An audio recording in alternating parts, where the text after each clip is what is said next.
Драги сограѓани, почитувана јавност, денеска во Собранието Левица ќе го поднесе најсериозниот, најобемниот и најсистемскиот пакет закони за млади во историјата на Собранието на Република Македонија.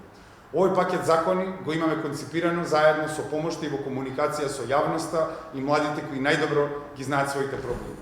За волја на вистината, овој пакет закони произлегува од абсурдната понуда на владата за воведување на данок на немажени и женети, и во ситуација на апсурдни предлози од владата, ние како опозиција сметавме дека треба да се обратиме кон младите и тие на вистина да ни посочат кон какви предизвици треба да се фокусираме како собрание и која институционална помош е потребна на нашите млади.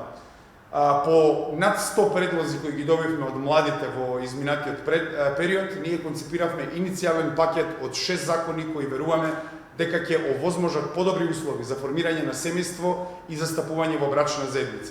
Најголемиот број од предлозите кои ги добивме се однесуваа на проблемот со домувањето, кој е во суштина и најголемиот проблем за младата генерација и прва причина за иселување на нашите млади од државата. Затоа во овој пакет закони, кој има цел да ги олесни условите, предлагаме 6 закони за достоинствен живот за младите во Република Македонија и подобри можности за нивна екзистенција. Пред се предвидуваме воведување на горна граница за кири, која би изнесувала во вредност од 3% од станот на годишно ниво.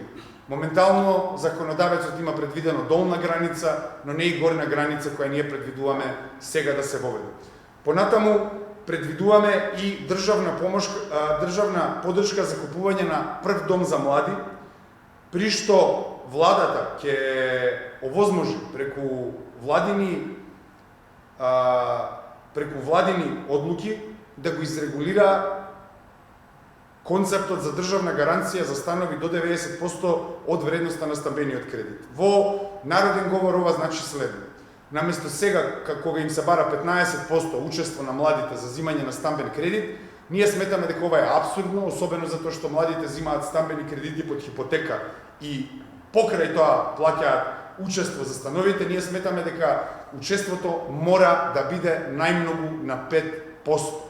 Државата треба да биде таа која ќе ја гарантира од платата на овие кредити, а не младите кои немаат услови тоа да го направат.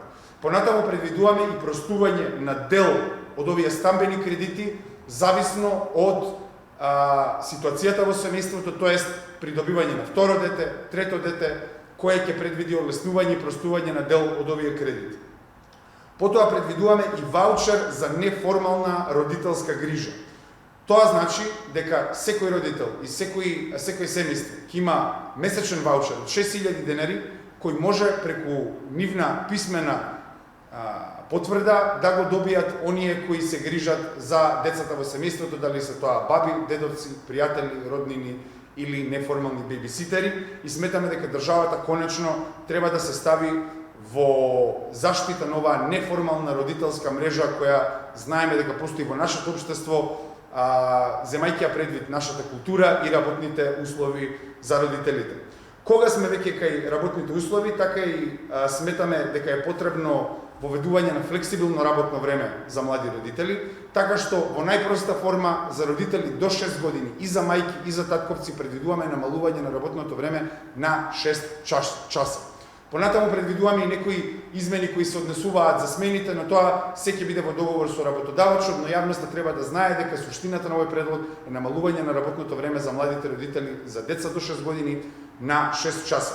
Понатаму предвидуваме за оваа иста категорија родители, тоест на родители на деца до возраст од 6 години, бесплатен јавен превоз, особено во градот Скопје, како што веќе имаме програми субвенционирање од страна на владата и министерствата за категории граѓани како што се студентите, како што се средношколците, како што се пензионерите. Сметаме дека е време да се воведе и бесплатен јавен превоз за родители до 6 години, затоа што на оваа возраст овој превоз значи подобар пристап до здравствените институции, подобар пристап до образовните институции и поголема екзистенцијална заштита на младите родители кои се соочуваат со нови прилики во нивните животи.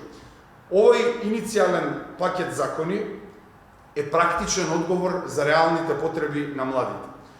Ова економија и економска политика на Република Македонија предолго е отуѓена од вистинските потреби на младите и сметаме дека со ваков пакет на вистина ќе се помогне на оваа загрозена демографска целина во нашата држава. Овој пакет треба да прати сигнал дека државата се грижи, дека законодавниот дом се грижи и дека политиката може да даде одговори на вистинските потреби на граѓаните. Затоа бараме од целото собрание да го поддржи овој предлог пакет закони, затоа што овој пакет закони не е пакет закони на левица, туку овој пакет закони е пакет закони на младите во Република Македонија. Ова се вистинските работи кои на нив им се потребни и ова се резултатите кои би сакале да ги видат, за да се обесхрабрат да мигрираат, а да се охрабрат да формираат семејства и да стапуваат во брачни заедници.